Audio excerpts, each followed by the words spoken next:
Buenas tardes a todos y a todas y gracias a Overaxe, a los organismos que están detrás de esta iniciativa, de la Comunidad Valenciana y a todos vosotros y vosotras que estáis aquí, pues bueno, hincando el codo a ver qué sacamos entre todos para adelante, con una situación que a mí me gustaría ser muy realista. Es una situación, ha mencionado antes Rosa, del pasado de nuestra organización. Yo creo que la conocéis todos, pero para el que no la conozca, nosotros es una organización que nace del problema, en el problema, y que siempre ha estado con el problema. Nacimos con un asesinato que fue el asesinato de Lucrecia Pérez, que la mataron unos jóvenes neonazis de 17 años, cargados de odio. Era delito de odio, era un crimen de odio, pero no existía el concepto, con lo cual era violencia juvenil. Fijaros qué problemón, si no tenemos lenguaje, no tenemos conceptos, no tenemos... Y en ese momento, que hubo una gran conmoción, unos meses antes había habido otro asesinato que no produjo tal conmoción, que fue el asesinato de una transexual en el Parque de la Ciudadela, en Barcelona, Sonia Palmer. También unos jóvenes la mataron, la metieron en una paliza que fue una de las palizas más terribles. Y además se vanagloriaban, salían en los medios de comunicación diciendo que ellos eran soldados, que no eran ciudadanos y que lo que tenían que hacer era limpiar de piojos la ciudad. Así nació nuestra organización. Nuestra organización nació para luchar por evitar que nuestros jóvenes, nuestros chicos y chicas fueran a estas organizaciones de fanáticos y luego para ayudar a las víctimas. Y por otro lado, para evidenciar la existencia del problema. Y eso se evidencia con ese informe Rasen que había planteado antes Rosa, porque nos hemos tirado 20 años, de estos 25, 20 años, diciendo que existían los crímenes de odio. Y hemos tardado 20 años hasta que se ha reconocido el problema. Mientras tanto, se difuminaba a través del lenguaje. Insisto en lo del lenguaje porque es muy importante, porque nos ponemos, como decía Humberto Eco, de acuerdo en el lenguaje o vamos a patinar en nuestra comunicación. Si tú a esto le llamas violencia juvenil, lo que estás haciendo es estigmatizar a todos los jóvenes. Si llamas violencia urbana, lo que estás haciendo es ubicar el problema como si fuera pues una cuestión urbana, espacial. No, hay que llamarlo crímenes de odio. Y al crimen de odio hay que buscarle la motivación. Nosotros en aquel momento ya se la encontramos, y no se la encontramos porque fuéramos ni más listos ni menos listos, sino porque ya trabajábamos con el Consejo de Europa, que en 1981 empezó a advertir de la gran ola de intolerancia que asolaba ya el continente. Y advertía de tres cosas: del avance de los integrismos, del avance de los ultranacionalismos y del avance de los totalitarismos. Y eso, si la gente se cree que se va a quedar fuera del aula, pues está muy equivocada. La escuela, como sabéis, es un microcosmos y es permeable a lo que pasa en la calle y a las relaciones que hay entre unos y otros. Y la escuela tiene un papel. Nosotros lo entendimos así y por eso dijimos a la escuela. Y nuestro trabajo fundamentalmente ha sido educar en derechos humanos y para la tolerancia. Yo por aquellas fechas estuve en la UNESCO y en la UNESCO había un cartel que decía: la tolerancia es el umbral para la paz. Es decir, no es posible la paz sin la tolerancia, como no es posible la convivencia sin la tolerancia. La diversidad es un hecho. Es que defendemos la diversidad. Hombre, vamos a ver, que la diversidad es un hecho. Solo hace falta mirarnos aquí o mirar este país o mirar Europa. Europa tiene 300 estados independientes, 6.500 lenguas. No, perdón, el mundo. 300 estados independientes, 6.500 lenguas, 8.000 dialectos, 10.000 sociedades diferenciadas, más de 2.000 culturas, centenares de identidades religiosas. Y Europa también tiene unas cifras que me las ahorro. Si aquí se instaura el todos contra todos y el vale todo, estamos perdidos. Y esto es lo que está pasando en estos momentos, ayudados por un mecanismo que trasciende mucho a la escuela y que son las redes sociales e Internet. Entonces se está produciendo una socialización de nuestros adolescentes fuera del control de la familia, fuera del control de las escuelas y fuera del control incluso de los medios de comunicación convencionales. Hay otro mundo. Y en ese mundo contamos poco, pero muy poquito. Con lo cual hay que ponerse las pilas. Hay que ponerse las pilas y como educadoras, educadores, hay que asumir el reto histórico que estamos viviendo. Y el reto es muy serio. De vez en cuando nos llegan los datos, los registramos. Dice el Ministerio del Interior que ha habido 1.300 delitos de odio. Nosotros decimos que 4.000 y la horquilla puede llegar hasta 6.500. Bueno, da igual. En Gran Bretaña registra 60.000. Alemania 24.000. Da igual. Lo importante es que se reconozca el problema y saber que lo tenemos.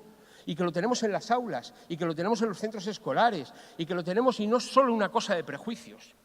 Sí, llevo toda la vida hablando de prejuicios, de estereotipos, de prejuicios. No, no, no. Y de adoctrinamiento. Y de adoctrinamiento. Que nadie se le olvide esto. Que es que les comen el coco a los chicos y a las chicas. Y se lo comen y no nos enteramos. Y se lo comen con un vídeo de 2 minutos. Y se lo comen con la música. Y se lo comen... Hay redes de música skin que os quedaríais aterrorizados. Hay canales de YouTube que os quedaríais aterrorizados. Nosotros hemos puesto más de 100 y pico denuncias el año pasado en las fiscalías, en las distintas fiscalías, en esa materia. ¿Qué puede hacer un educador o una educadora? Pues yo creo que mucho. Yo creo que muchísimo. Y por eso hay que coger la bandera de la UNESCO. Educar para la tolerancia. Y aquí te encuentras con otro problema, que hay gente que no entiende lo que es la tolerancia, como no entiende qué es la esencia de los derechos humanos. ¿Alguien se para a pensar cuál es el artículo 1 de la Declaración Universal de Derechos Humanos? Yo cuando voy a la escuela digo, ay, ven a hablar de derechos humanos. Digo, te digo el 1 y el 30, no te digo más. Y con eso me tiro 2 horas. El 1, todos los seres humanos nacemos libres e iguales, en dignidad y derechos, y dotados como estamos de razón y de conciencia, debemos comportarnos fraternalmente los unos con los otros. Si eso lo hablamos hasta la saciedad, podemos hacer entender a nuestros chicos y a nuestras chicas que todas las personas tienen igual dignidad de dignus, valioso, valor.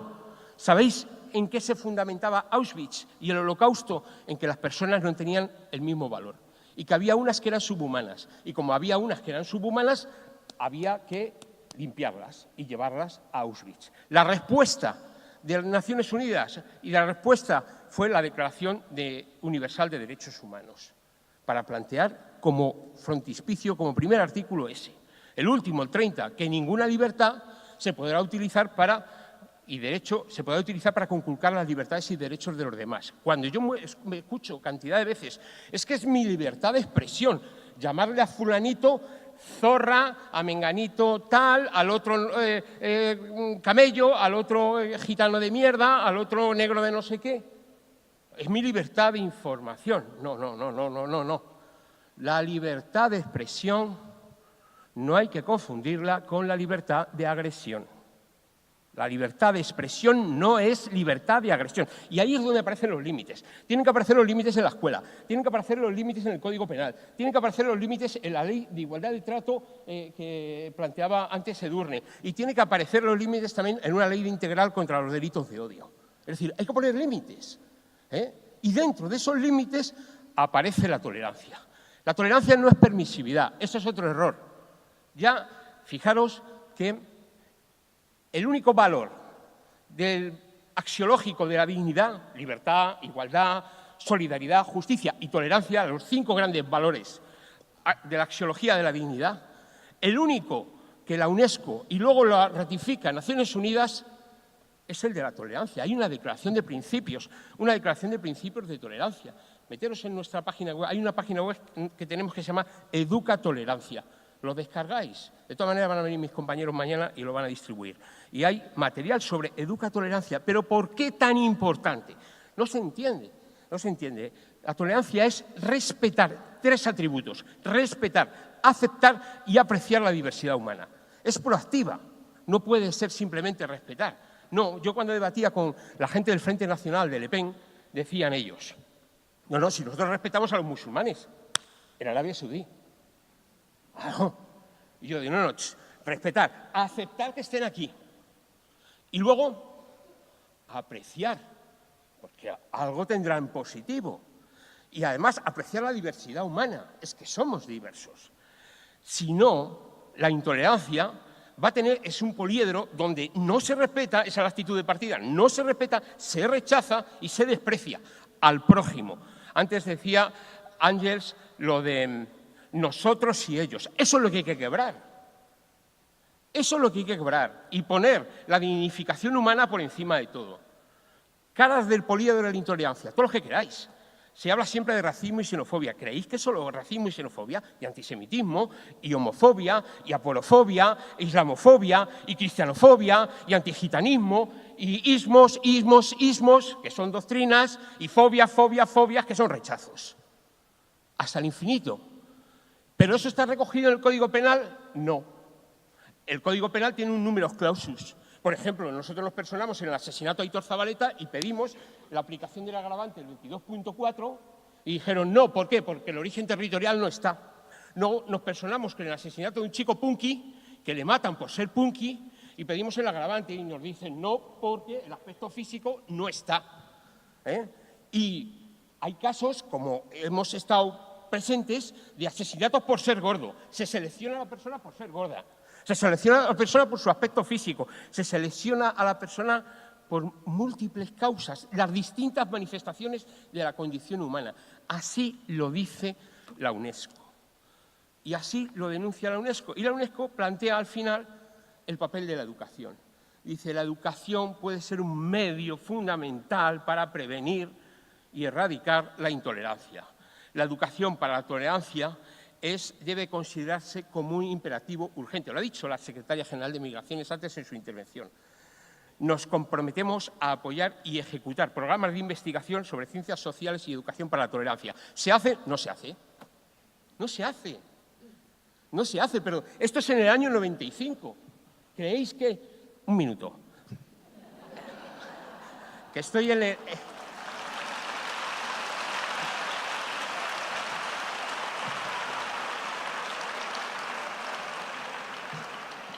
Sabe, Rosa, que soy un poco transgresor. Esto de la ley y el orden conmigo lo lleva un poco crudo. Pero tenéis que encarar el problema. Es que tenemos chicos y chicas con acosos, amenazas, agresiones y niños y niñas que se nos suicidan con 13 años. ¿Lo encaramos o no lo encaramos? ¿O hablamos de los cielos? No, hay que encararlo. Y si las leyes son insuficientes, hay que cambiarlas. Tenemos que modificarlo. Esto es un fracaso social que se nos suicide una niña por 15 años porque ha sufrido acoso por lesbiana. Pero es un fracaso social total. O una niña que sufre xenofobia por ser latinoamericana y acaba tomándose un tubo de pastillas porque no puede más. Todo esto hay que revisarlo. No podemos decir, bueno, es un accidente más. No, esos son casos extremos. Pero luego hay casos donde al final... Y ese es mi trabajo, porque mi trabajo es atender a las víctimas, he atendido a más de 1.700 víctimas. ¿Cómo se te queda el cuerpo cuando recibes a una madre llorando, quebrada, rota, diciendo no puedo más, lo he intentado todo, nadie me escucha, nadie me da una solución, me tengo que ir con mi niño, con mi niña del colegio? Los agresores no. Al final se acaban yendo las víctimas. Por eso yo pido un enfoque victimológico, que no se olvide de la víctima. Y hay una cosa, estamos amparados por todos los tratados internacionales del mundo, desde la Carta de Naciones Unidas que dijo las naciones se comprometerán a promover la paz y la tolerancia. Tela. La UNESCO, la Declaración Universal de Derechos Humanos, que habla en su artículo 26 de educar para la tolerancia. El Tratado de la Unión Europea, que habla como uno de los valores superiores de la Unión Europea, la tolerancia. Pues miren ustedes, después de 2 guerras mundiales, en esta Europa ilustrada, en esta Europa guerrera, en esta Europa de la intolerancia, en esta Europa de las guerras, hemos tenido guerras y genocidios en los Balcanes. Y se han matado a la gente. Y se han matado a la gente con 16 años, con 17, con 18. Se han matado a la gente. Ah, pero no va conmigo porque está muy lejos. Ah, sí va contigo. Sí va contigo porque sabemos dónde empieza la intolerancia y no sabemos nunca dónde puede acabar. Y hemos tenido episodios de la historia muy tremendos. Hay que luchar no solo contra la discriminación y los delitos de odio, contra la estigmatización. ¿Cómo que se estigmatiza a un niño por ser hijo de no sé quién? Lo hemos visto. ¿Cómo que se estigmatiza a un niño por ser de un grupo, una minoría étnica, una minoría social, una minoría cultural. La estigmatización. ¿Sabéis lo que es ser un chivo expiatorio? Yo he sido un chivo expiatorio. Y se pasa muy mal. Y se pasa muy mal. Entonces, por humanidad, solo por humanidad, no podemos ponernos de perfil. Y desde la labor de la responsabilidad, no solo de enseñar y de educar, sino de ser personas que están comprometidas con su tiempo y con la búsqueda de una convivencia fraterna y una convivencia cívica basada en los derechos humanos. Y ahora sí acabo.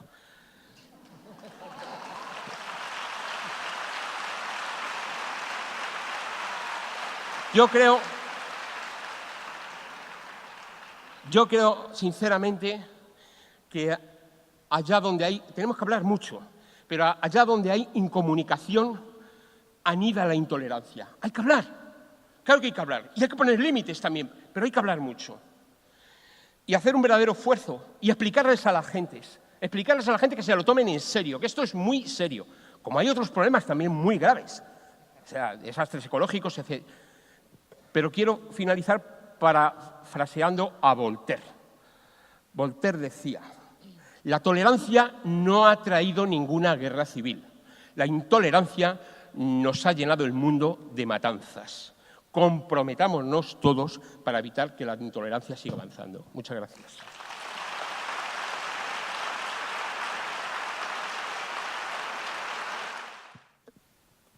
Hay muchas preguntas, pero bueno, tengo que ser sesgada si queréis y elegir algunas. Hay una que dice: soy coordinadora de igualdad y convivencia, nos formamos en ello y damos respuesta a las necesidades de los centros, a las necesidades sociales y buscamos la prevención y generalización siempre. Los domingos me siento impotente en cada partido de fútbol femenino de mi hija, de 16 años en adelante. Los insultos, agresiones, amenazas son constantes y nadie hace nada. La respuesta ante mi queja al entrenador es: estas niñas han de ser más fuertes, tienen que aguantar, son cosas del fútbol. Y pasan muchos de esos equipos de fútbol, femenino y o masculino. ¿Quién actúa ahí, Esteban? ¿Quién tiene que actuar? ¿Qué organismo observa o controla a las federaciones de fútbol? Esta te ha ido que ni pintada porque eres...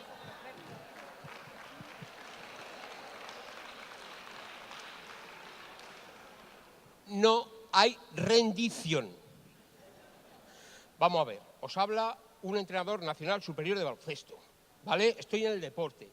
He sido miembro del observatorio y promotor del observatorio del racismo y la violencia en el deporte y he sido el asesor de la ley contra el racismo y la violencia en el deporte. Lo que está pasando es que no se aplica la ley. Simplemente eso.